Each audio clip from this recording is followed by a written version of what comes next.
Welcome to the Deep Dive. You've given us a really fascinating puzzle this time, a whole collection of pieces that together paint a picture of Hong Kong. Yeah, quite a mix. We've got everything from official crime stats, travel guides showing off shopping and hiking, Two articles digging into its cultural blend, experiences of career women. and even the story behind that famous milk tea. Plus, a look at, well, the tough side, wealth disparity, and just a bunch of those did you know facts. Right. So our mission today is to take all these different views, pull out the most interesting bits, the insightful stuff, and give you a quick but hopefully really solid feel for what Hong Kong's about. Kind of like finding those aha moments without getting buried in detail. Exactly. We want you to come away with some surprising insights. It's like we have all these different lenses, you know? Hard numbers on safety, personal stories, the tourist angle, deeper dives into culture and society. It's a rich set of sources. Yeah, and our job is to connect those dots, really light up what makes the city tick for you. Okay, let's dive in. Maybe starting with something that might surprise you given Hong Kong's rep safety.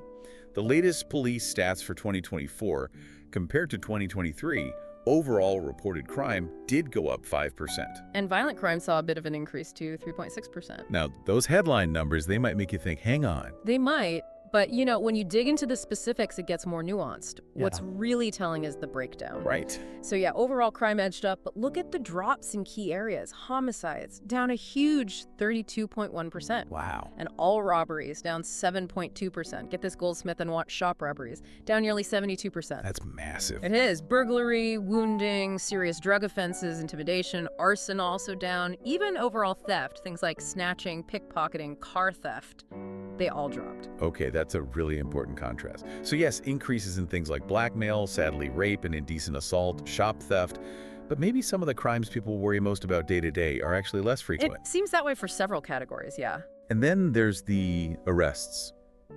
A big jump in visitors being arrested from the mainland and elsewhere. What's the story there, maybe? Well, it could be linked to tourism bouncing back. Maybe just more people means more incidents involving visitors, or perhaps stricter enforcement. Makes sense. The shop theft rise possibly points to economic pressures. And those increases in blackmail and sexual offenses, those are definitely concerning trends. You'd need more info to know the root causes. Sure. But it's also crucial to remember, like those facts you shared mention, Hong Kong still has a very low overall crime rate compared to a lot of big cities globally. Right, and that extensive surveillance network they mentioned, over 50,000 cameras. That's a lot. A lot of eyes. Plus that super fast emergency response, police arriving in under 5 minutes usually. That must make a difference to how safe people feel day to day. Definitely plays a role in that overall sense of security. Okay, let's switch gears completely. Something Hong Kong is famous for everywhere: shopping.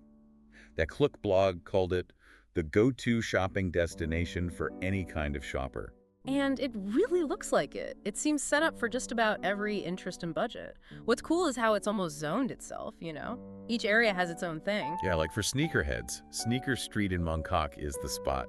Nike, Adidas, all lined up. Exactly. And for bargain hunters, I mean, who doesn't love a bargain? Right. You've got Cat Street for antiques, Stanley Market for souvenirs, clothes, the ladies' market where you gotta haggle for trinkets, That's fun. and Temple Street, more vintage stuff, jade, even fortune tellers. A real mix. Then you move up to the fashionistas, Times Square huge, 12 floors, loads of price points, Fashion Walk for the latest trends, Sogo for Japanese styles. And the mall lovers. K11 Art Mall mixing art and shops, which is pretty cool. Yeah, that sounds interesting. And Harbor City, good for families apparently, plus those great skyline views. Can't beat that. And for the really high-end stuff, Landmark for luxury brands, Shanghai Tang for those modern Cheongsams. Right. And a big draw highlighted in the sources is no import tariffs or VAT. That definitely makes prices more competitive than other places, doesn't it? Absolutely. That tax-free thing is huge. Plus, shops open late, especially holidays, and those busy duty-free shops at the airport. It really seals the deal as a shopper's paradise. Almost 247 retail therapy. Pretty much. Now, all this modern shopping, this fast pace, it happens in a really unique cultural setting. That China Daily piece talks about Hong Kong being a genuine melting pot of Eastern and Western cultures.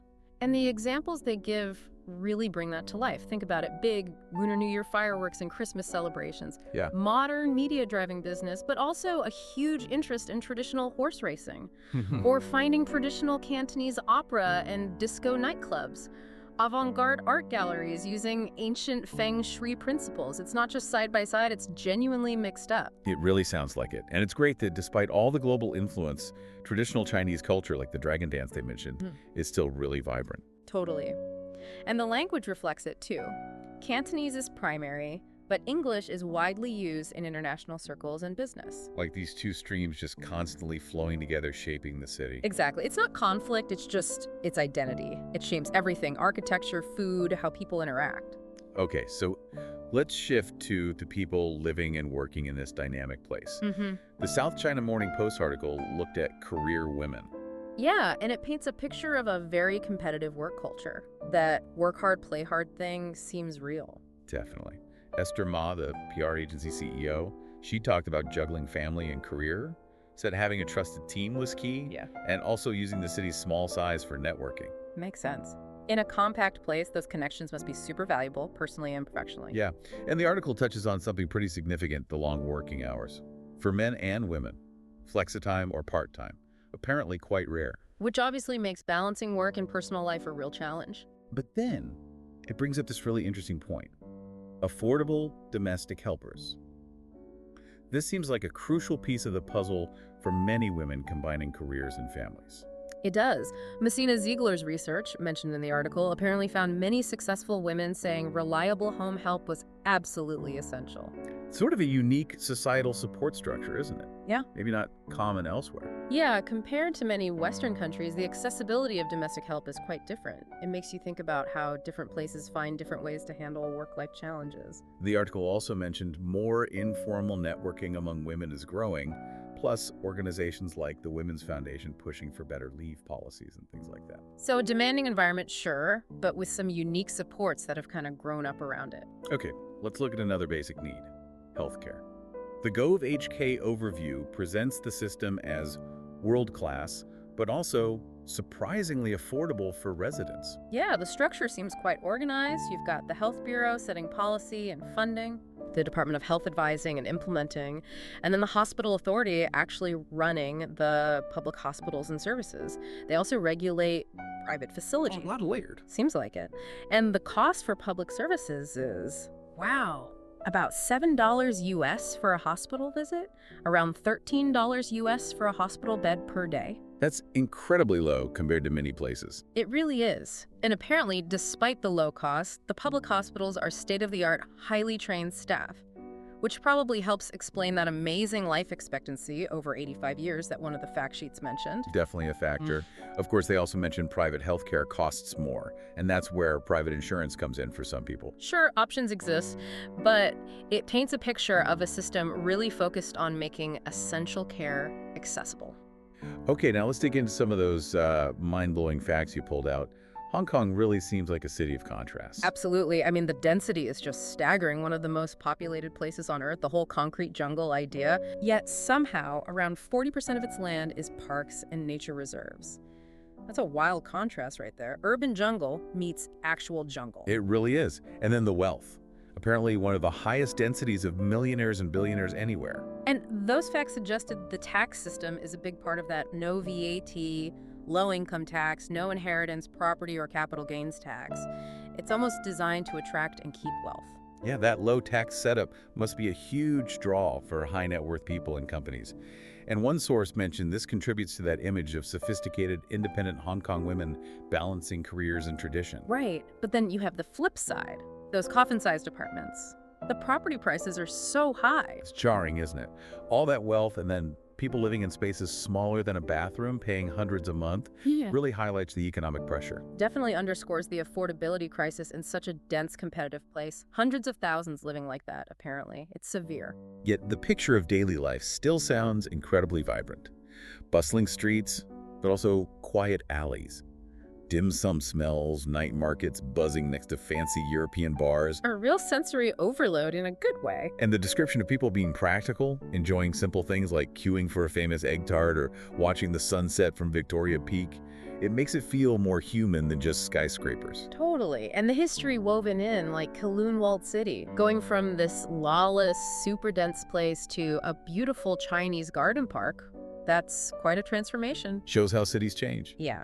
And the fact that feng shui is still important even in business decisions shows how deep those traditional beliefs run, even in a hypermodern city. And we can't forget the big tourist draws. Victoria Peak, obviously.